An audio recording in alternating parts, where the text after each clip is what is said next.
Welcome back.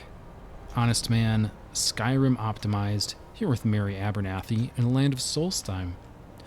Last episode, we created our third and final set of crafting gear, and we also created the most powerful enchanting and smithing potions possible. With those potions in hand, I enchanted and upgraded various items. Not my full set, but just a few items to get me through this episode. Namely the Dragonbane sword, upgraded this to 841 base damage, as well as a Dragonbone bow, which is weighing in at 835 currently. For armor, I'm still using the Savior's Hide. The base armor here is now up to 315. Do note that I'm using Seeker of Shadows at the moment, however, which does affect light armor. So these numbers are a little bit inflated. My Dragon Scale shield here is 141, and then 156 armor on both the gauntlets and the boots. I'll also mention the necklace and ring, which each sport 67% more damage to both bows and one-handed weapons. In addition, my training for the past couple of levels has gone into destruction. So just FYI on that. So that's our current state for equipment and skills. On the quest front, I have advanced the Dragonborn expansion quest line. Specifically, I cleared the Temple of Miraak with Freya, which is basically the very first quest in the expansion. And now we are ready to complete the Fate of the Skull, which was a very dialogue-heavy quest, pretty short, but we were able to obtain the Bend Will Shout, and now we need to use it to destroy the Windstone. And I wanted to start here because it's very important not to make any mistakes in this section. The quest that we are trying to get to involves two of the bystanders here at the Windstone. So if either one of them die, we've got big trouble. So the best bet is to just make sure nobody dies. That's the simplest way to remember. So we want to get aggro here from this lurker that's going to pop up, or just kill him as fast as humanly possible. That's always the best bet.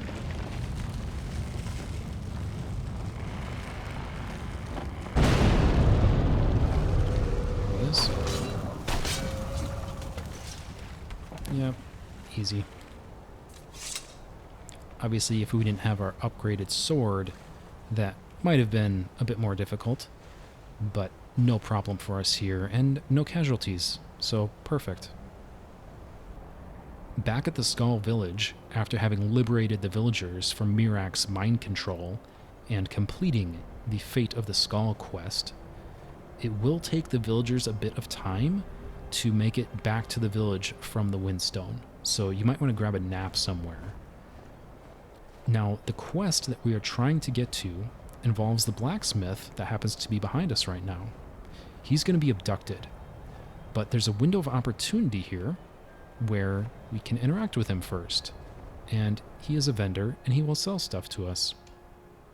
This is desirable because the quest that we are trying to get to is a quest that will enable us to craft Stalhrim equipment.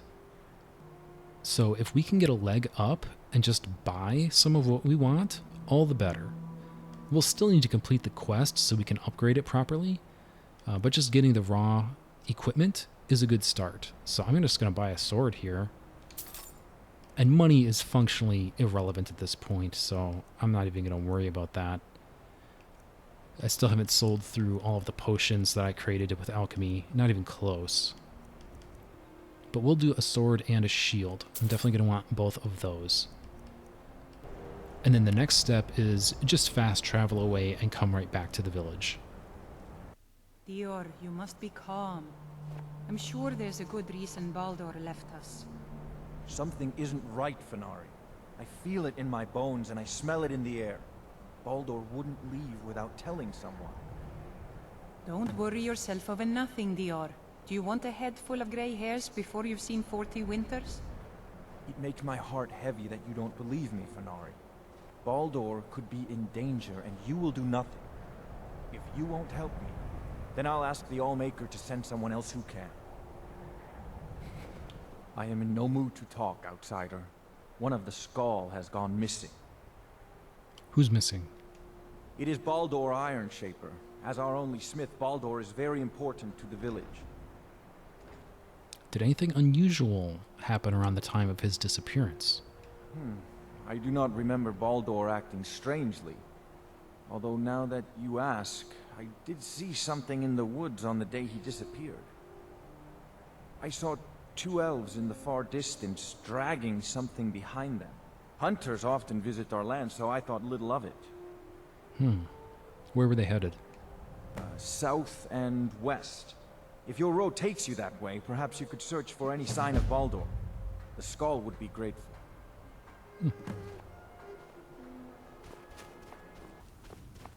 Okay, so the trail brings us to this cabin here. Move along. There's nothing for you here. Really? Never.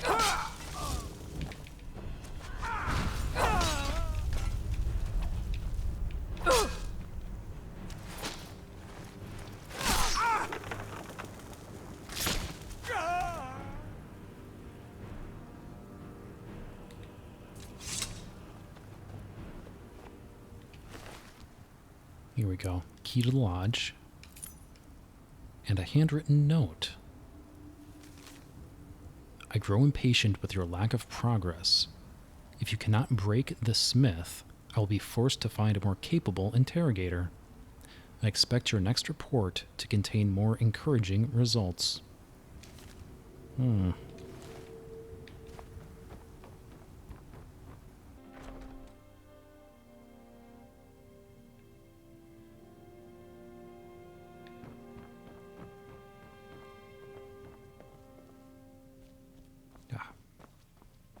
I'm a prisoner here. Please, you must help me. Outsider, I remember you. You're the one who freed the skull from the dark spell. Thank the Allmaker that you have come.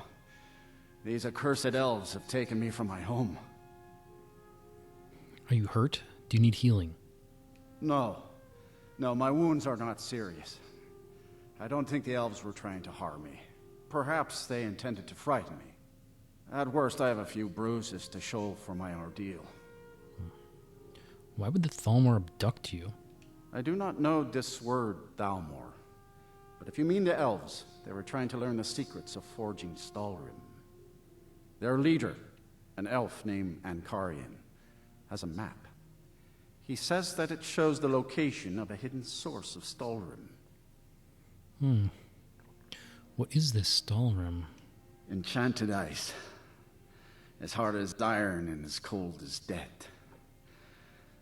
Stalhrim can be forged into deadly weapons, but the art is known only to the smiths of the skull. Where can I find this Ancarian? They have a ship.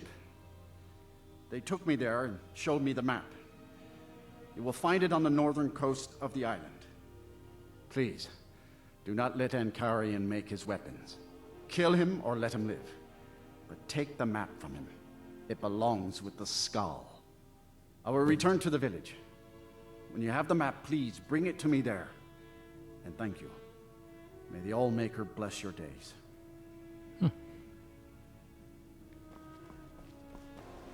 Picking up off the northwest shore of Solstheim, and sure enough, there is a ship docked here with a bunch of Thalmor. So we're gonna have a little chat with them. You are trespassing here. I strongly suggest you move along. I have business with your leader. You will find him on the deck. Any hint of treachery, and your life is forfeit.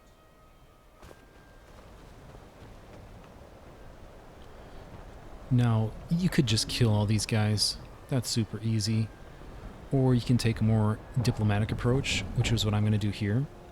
It does require a very high speech, though, so I'm going to avail myself of this elixir of glibness that I happened upon, which gives me 50 extra speech. Leave at once. Do not test me, or I promise that you will regret it. I'm here about the map. So you know my purpose here, then? I suppose you must have found that dullard of a blacksmith. Unfortunately for you, my mission here is also a secret. To protect it, I have no choice but to silence you. Now, give me one good reason that I should not kill you where you stand. You want Stalhrim weapons, and I think I can help you get them. Here to make me an offer, then? Very well. What do you have in mind? The smith said he'd teach me how to make Stalhrim weapons. And you will sell them to me. I suppose I'll have to give you the map first. Mm-hmm. Yeah, otherwise he'll teach me nothing. You can trust me. I might not trust you, but I will trust your greed. Very well. Take the map. Return here with Stalhrim weapons and armor, and I will pay you a fair price for them. Tell the blacksmith whatever lie you will. We have no further need of him.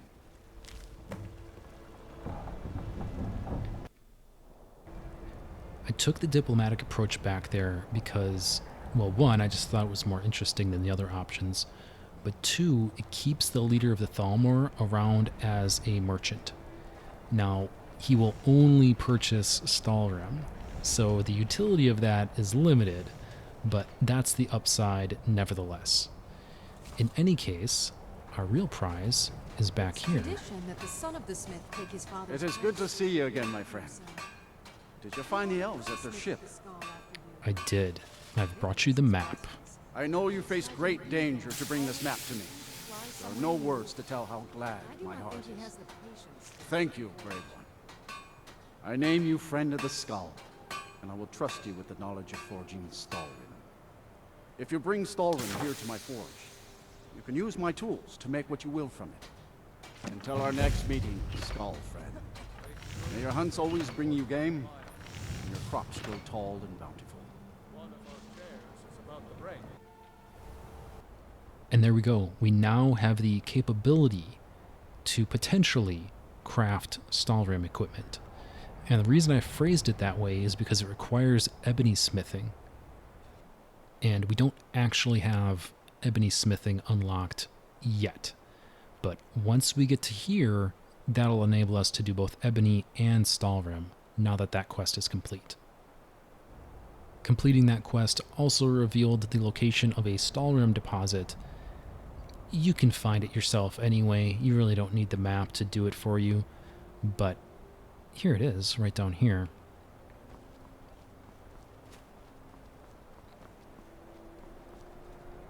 And as we can see, it is ripe with ore. So definitely spend some time here digging all of this up. Now that our pockets are heavy with Stalhrim and we've unlocked the capability to craft Stalhrim equipment, we turn our eyes south to Raven Rock for another matter that needs our attention.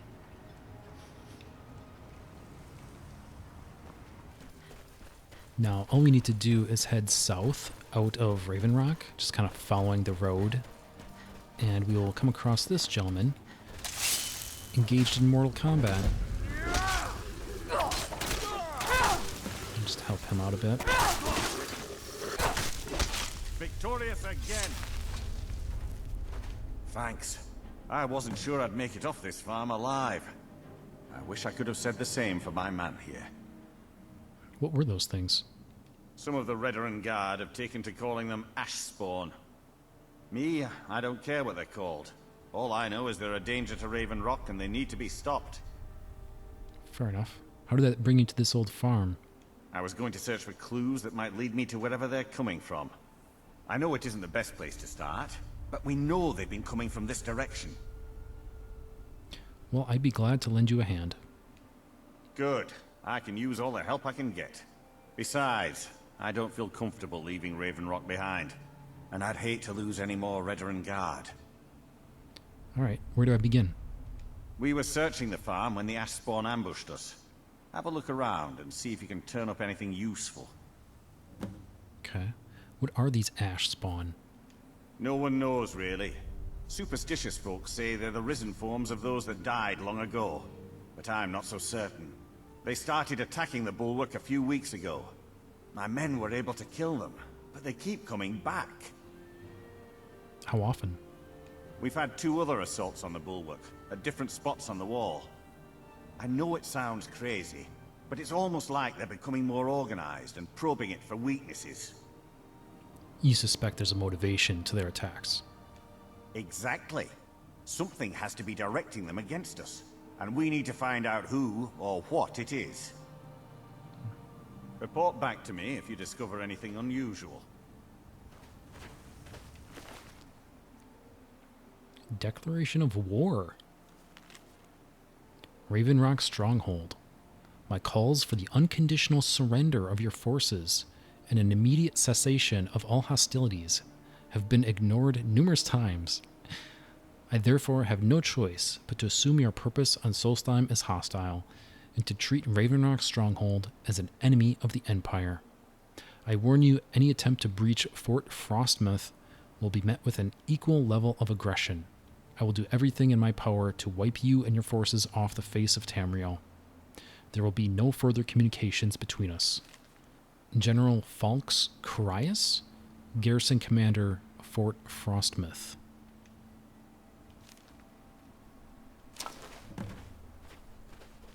Have you found something? Yeah, there was this note on one of the ash spawn. This is strange. The note says it's from General Falx Carius, but that's impossible. Why? Well, Carius was the Imperial garrison commander at Fort Frostmoth, but he died over 200 years ago when the Red Mountain leveled the place. There's no way he could still be alive. What do you want me to do? If General Carius is still alive, there must be something keeping him that way. I need you to head out to Fort Frostmoth and check it out. I'm going to head back to Raven Rock and prepare the men for further assaults. Be careful. This General Carius sounds out of his mind. Quite.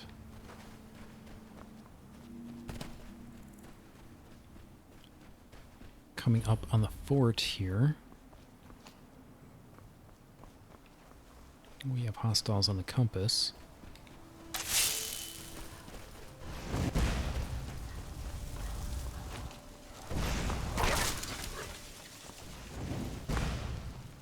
Well,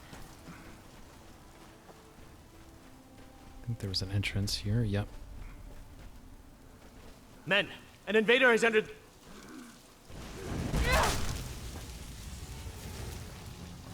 Fort Frostmoth will never fall. Long live the Empire! I think he was... Yeah, he's up on top of that roof there.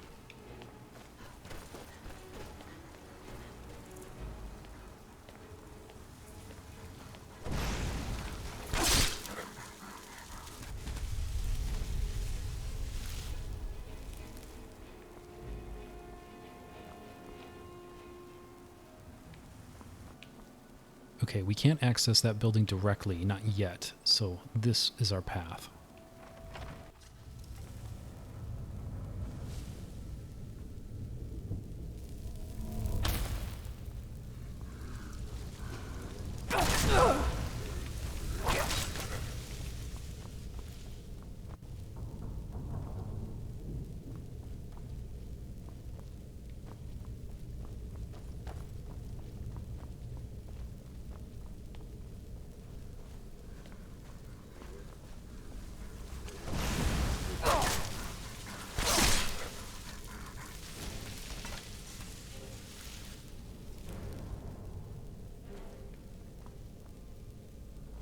Okay, now, master lock door here with a little bit of treasure, and spider nest here.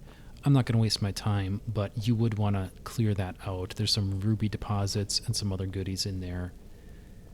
And then we have Maximian Axius. He has a bunch of letters to his love, Selena, here.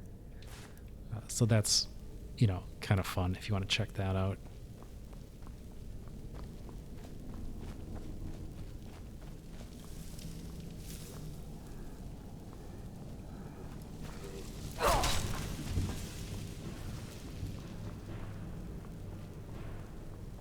There we go. Ildari's Journal. Day 32. It's been almost a month since unearthing the crypt at Fort Frostmoth, and I haven't seen a single spark of life in the General's remains. Grafting the Heartstone to the subject is proving much more difficult than I originally anticipated. I've used almost every method I can think of, and still there's no sign of reanimation. At this rate, it could be years before I make any progress, which is time that I just can't afford right now. If my vengeance is to come to fruition, I need results. If not, I may need to resort to more drastic measures. Day 47. It finally appears that I'm making some progress. After my latest experiment, General Carius's eyes briefly opened, and he moved his arms. It lasted for less than a few moments, but it's the first sign of progress I've seen since I've arrived here. It goes on. She's able to reanimate him, but he doesn't listen to her and kind of does whatever he wants. Ultimately, it says, if my experiments with General Carius fail, I may have to resort to self-experimentation, something I've been avoiding for a long time.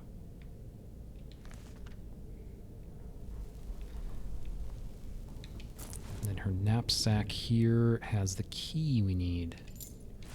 There we go.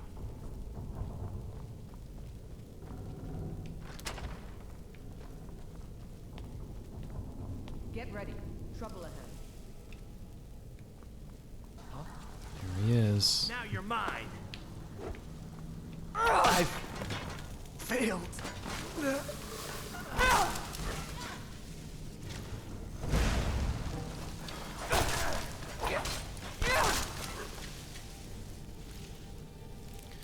Yeah, and as you can see, we don't even have our best equipment yet, and everything just dies in one shot, basically. But this is our prize, the Champion's Cudgel. 50% chance for each element of fire, frost, and shock to do 25 points of damage. This weapon in and of itself is not a prize. It's the fact that we can disenchant this and then apply that enchantment, known as the Chaos enchantment, to other weapons.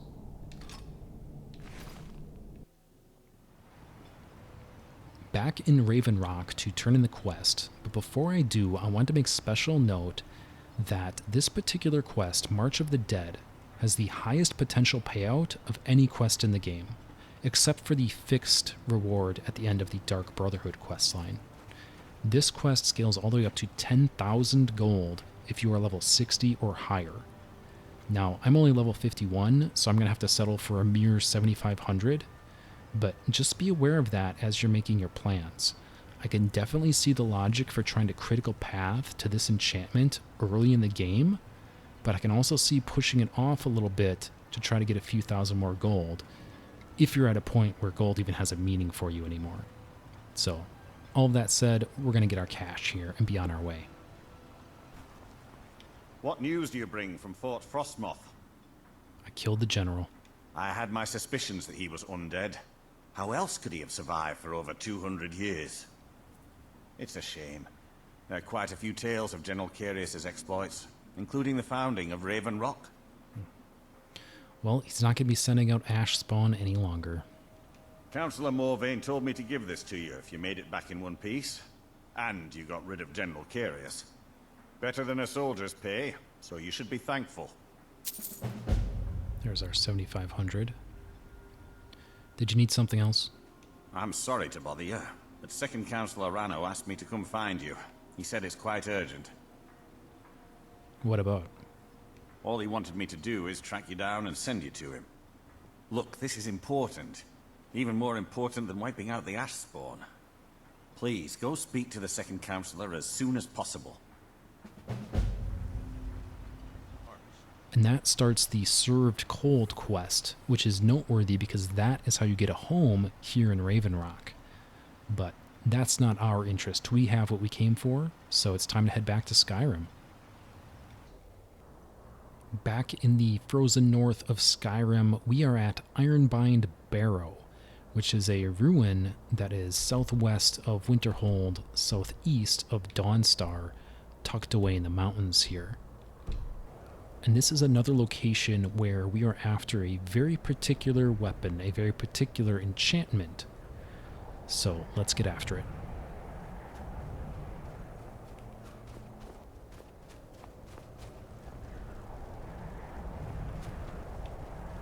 I admit there is strength in numbers. Perhaps between us.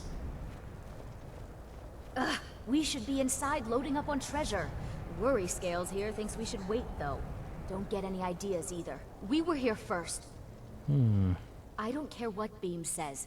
It's high time we get in there and find our fortune. What do you expect to find? Gold? Silver? Gems, maybe? Only one way to find out. All right, then.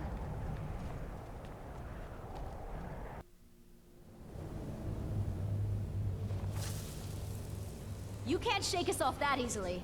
Let's see what's here. Ah, spiders. There's spiders here.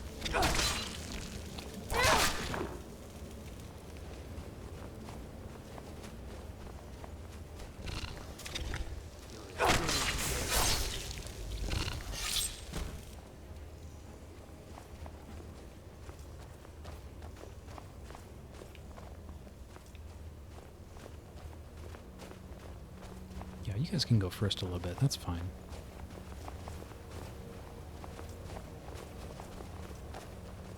Huh?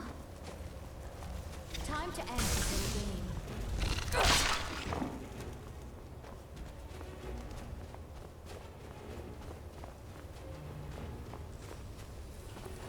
This is it.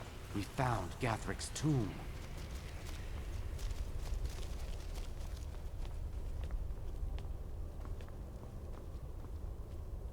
Well, there must be a way through. Look around.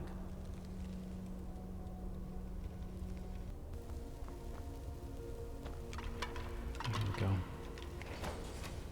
That's done it. Let's get in there.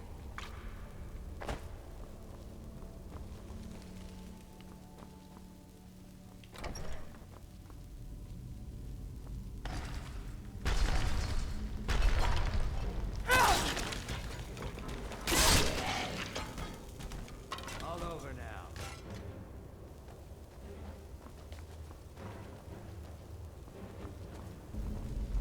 Is someone there?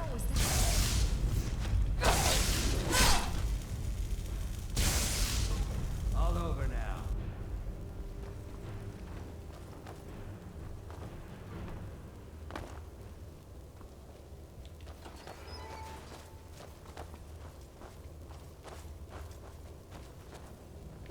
Time to end this little game. There you go. All over now. Never come here.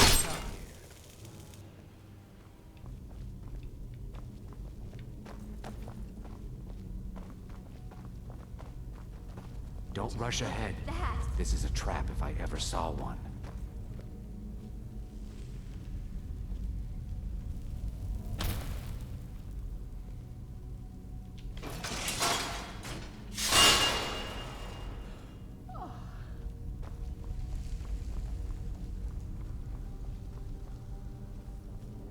This is it.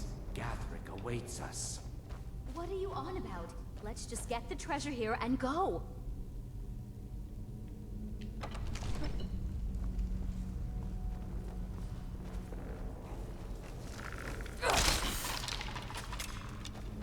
Warlord Gathric.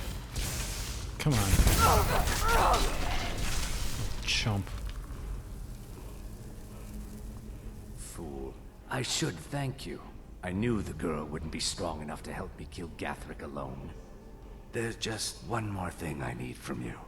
To fully absorb Gathric's power, I require a blood sacrifice. Your blood should be good enough. This will go easier for us both, if you don't bother fighting back. You're as good as dead. Beamja.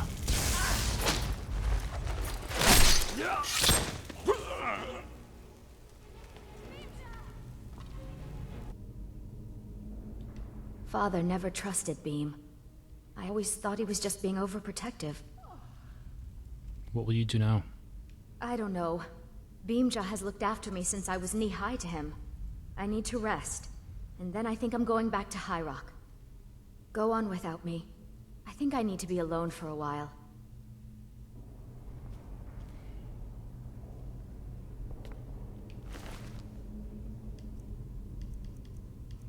Letter to Beamja.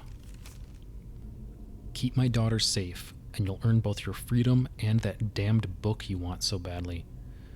But by the divines, if any harm comes to her, I'll make sure everyone I do business with will hear about what you did in Blackmarsh.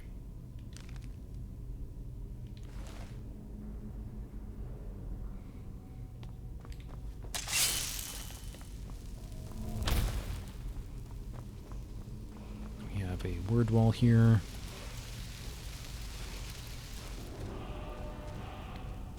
Ethereal. That's not what we're here for, though. What we're here for is this. Steel Battleaxe of Fiery Souls. So this has an enchantment that reads, if a target dies within 5 seconds, fill a soul gem. Also, burns the target for 10 points. Targets on fire take extra damage. This is one enchantment, not multiple. And this can be disenchanted. So it's basically a combination soul trap and fire spell. And with that, we have officially collected everything we need for our optimization. The one thing that we are lacking, however, is perk points. As I mentioned earlier, we need to get over to Ebony in smithing, so that's 2 points there. I have 1 point available to me, and we also want to get 2 more points into enchanting, and at least for demonstration purposes, I'm going to want to put 7 points into destruction. So we got a lot going on here, a lot of work to do. The good news is that we are prepared. Between episodes, I created this set of destruction gear. The robes, ring, and necklace each have 41% spell cost reduction for both destruction and restoration. Obviously, 41 times 3 is way more than 100, so this is kind of overkill, but this completely eliminates spell cost for those schools. Similarly, I have a conjuration set, which has conjuration and illusion spells. And then, of course, some trinkets for alteration as well. And of course, remember that when we did our crafting kit, the chest piece featured alteration. Now, I certainly could have created these sets sooner, before I had such potent enchanting elixirs at my disposal. You can get to 25% reduction relatively easily, and then put that across 4 pieces, and you have free spells. The problem, however, is that that occupies a headpiece. So it was important for me to be able to get at least 33% on each piece, I guess 34% on each piece, so that I still had my head slot available for the Ethereal Crown, right? Because this is going to give us an extra 15% skill gain. Combined with our Lover's Comfort bonus, we are positioning ourselves for maximum success. And this is where our good old buddy Shadowmere comes into play. He is our bestest boy, but we are going to roast him. So on the right-hand side, I have Healing Hands, and on the left, I have Flames. And we're just going to juice him with both. So I'm demonstrating with Flames just for simplicity. But as you can see, we just got some restoration. I'm level 49 with Destruction, so that's going to take a little bit more doing. There's another level for restoration.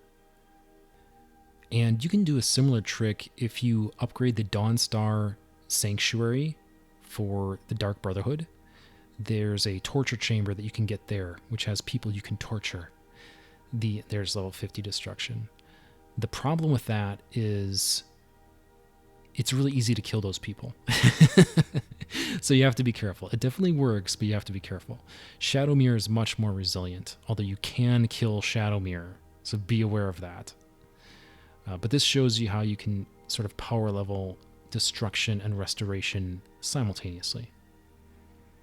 Switching over to our conjuration gear, our blue robes, I'm just going to quickly demonstrate conjuration and illusion. And we're still going to need our best boy here, Shadowmere, for the conjuration piece, because what we're going to use here is Soul Trap. Soul Trap just requires a target. I believe you can use a corpse, but Shadowmere works just as well. So we can just Soul Trap him, And there we go. One cast. I have over a level. And then on the left hand, we have Muffle. Muffle's a great spell for illusion. And you can just continually cast it on yourself. So we're just going to double hand both of these. There's Conjuration again. There's Illusion. And you can see with our bonuses and everything, and these are good spells to help get skill gain regardless. So we're just going crazy here. Finally, switching to our alteration gear, the spell of the day is Telekinesis. Telekinesis is amazing, and when it doesn't cost you anything, it can level your alteration very quickly. Super quickly. So, yeah, I mean, this is just how you do it. Now, if you want to go crazy, just for demonstration purposes, what you do here is you fast travel. Because the way that fast travel works in Skyrim is it physically moves you across the land in question. So as long as you're holding down the button here and you have infinite or free alteration, more precisely, it's going to move you across the map as if you are continuing your alteration spell. So we're at level 33 there. 34, and I'm just gonna go. How about Markarth? Let's go over to Markarth quick.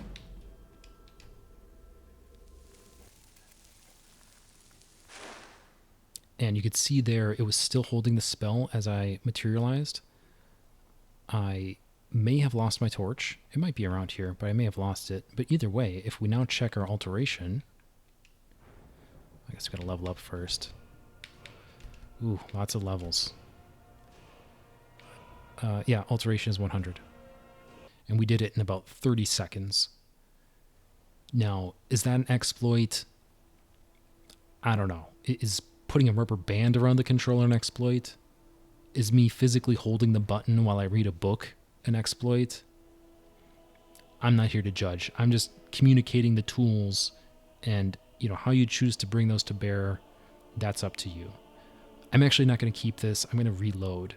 But nevertheless, my general goal right now is to do some grinding and get a few more perk points to work with so that I can demonstrate the crafting.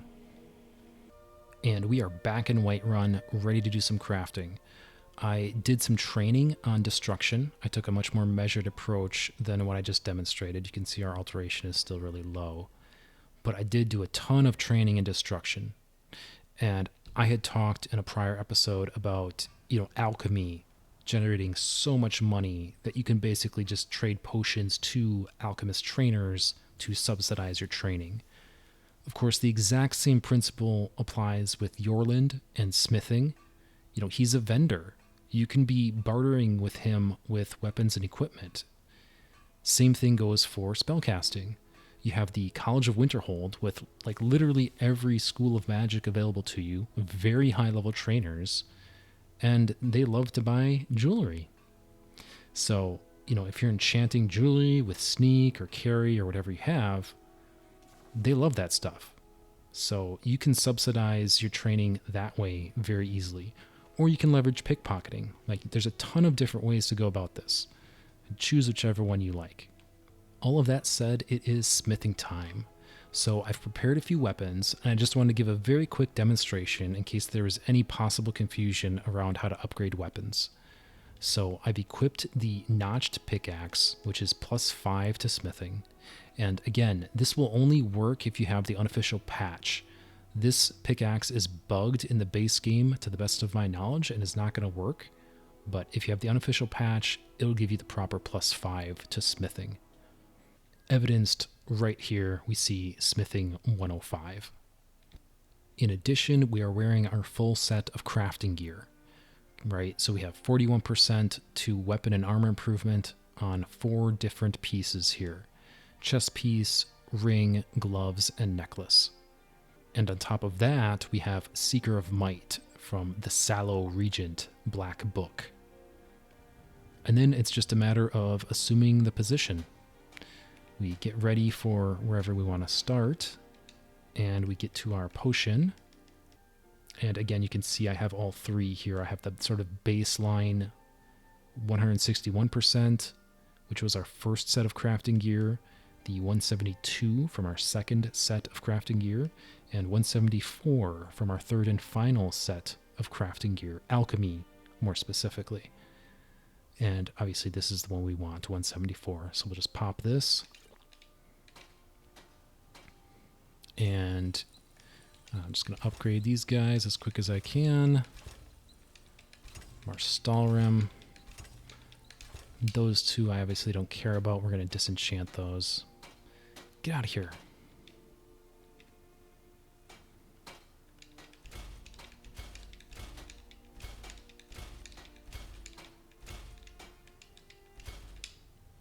There we go. I can see the buff still running down in the top right, so we got everything in time.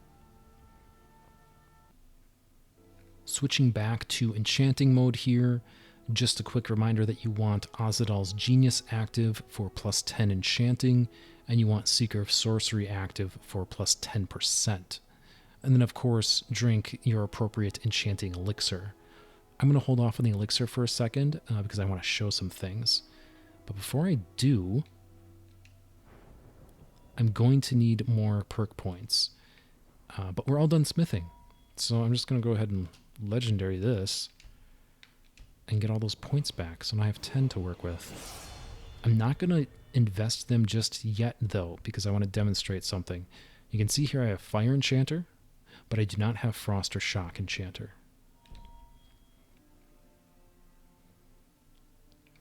And obviously we need to disenchant these guys.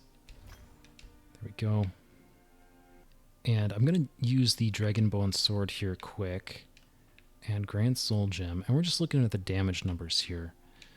So you can see Chaos, 50% chance of each element to do 54 damage. And then let's say Frost, 42. So 54 and 42.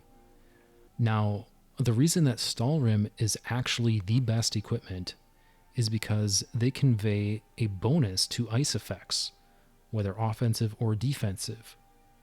So what happens when we switch to the Stalhrim sword over the Dragonbone sword? So 54 and 42 becomes 67 and 54. And obviously that second enchantment, right? That's why I picked Frost. So that's interesting. 67, 54, which more than makes up for the difference in base strength, right? Based on what I have in play right now, it's 231 for the Stalhrim and 236 for the Dragonbone. But we get way more than that with the difference in enchantment power. Now, we are at 67 for chaos damage there, but chaos is tri-elemental. So what happens if we add Frost Enchanter to the mix? Well, what happens is we go from 67 to 84, and then we add Storm Enchanter, which takes us from 84 to 105.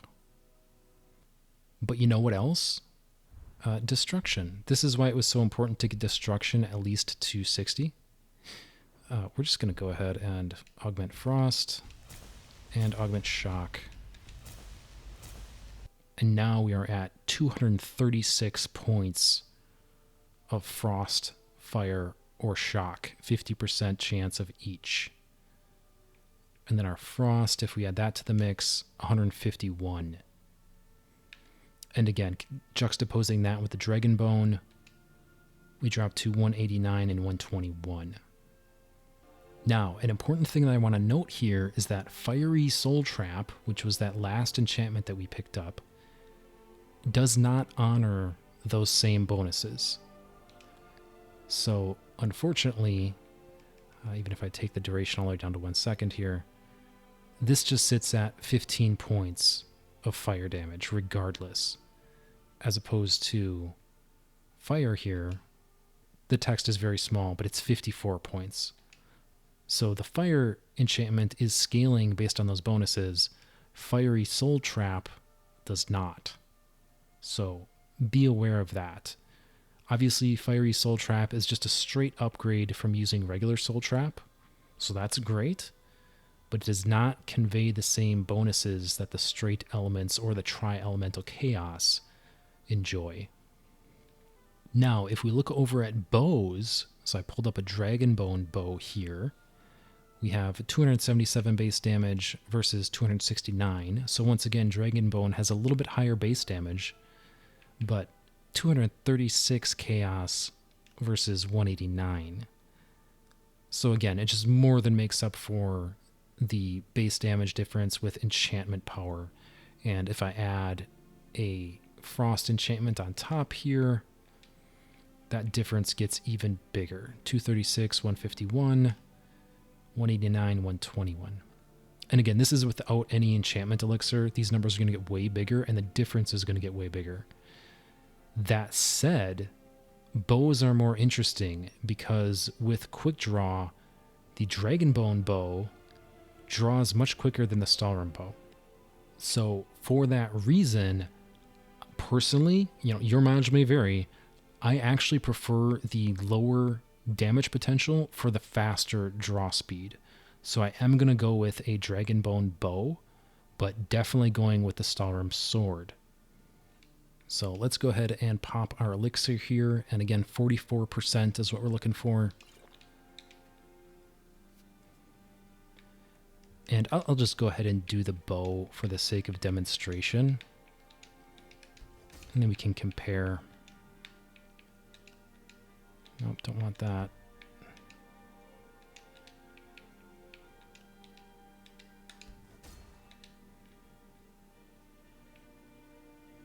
So again, same story here as before, just with bigger numbers on the enchantments. The Dragonbone has a very slightly higher base damage, but the enchantment difference is huge. 273 points of chaos for Dragonbone, 340 for Stalhrim. And then if you do a frost enchantment in addition, that's just icing on the cake, no pun intended. 172 for Dragonbone and 216 for Stalhrim. But again, I prefer the faster draw speed on the Dragonbone, so that's what I'm going to go with. And I'm actually going to go with fire instead of ice, since there's no reason not to in this case, because I don't get any bonus ice damage on the Dragonbone. So, just my personal preference, I'll go with Chaos and Fire for the bow, and I'll make Ayla one that has Chaos and Shock. I will, however, be rocking a Stalhrim sword, which has Chaos and Frost, and I'll make one for the hubby as well. Last but not least, our shield. I've got to brew up a shield here, and I'm going to do Frost and Shock. And you can see, because of the ice bonus, we get 97% Frost on the shield. Now, the interesting thing here, looking at the shields, is that they have the exact same armor. So unlike the weapons, where we are making a little bit of a trade-off, there's no trade-off here at all. It's the exact same armor. Stalhrim's a little heavier, which isn't really a big deal. But because of the ice bonus, we're able to get Frost all the way to 97 instead of 77. Now, that's overkill, quite frankly. The cap for elemental resistance on the player character is 85%, so some of this is wasted, but it's still 8% more than we would have otherwise, and it takes us all the way to the cap for Frost. I should note, for those looking closely, that I didn't make this dragon scale with my final set of gear and potions, so the numbers on here, the percentages on here, are actually lower than what they otherwise would be. But nevertheless, trust me, it would be 77% Frost on the Dragon scale versus 97% on the Stalhrim. And that's going to be a wrap. Between episodes, I'm going to grind some skills, and then when we come back next episode, it's going to be our final episode in the Skyrim Optimized series.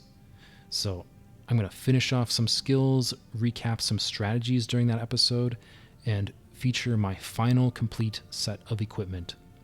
Until then, thank you all so much. Please like and subscribe. This has been Honestman, and I'll see you next time with more Skyrim Optimized.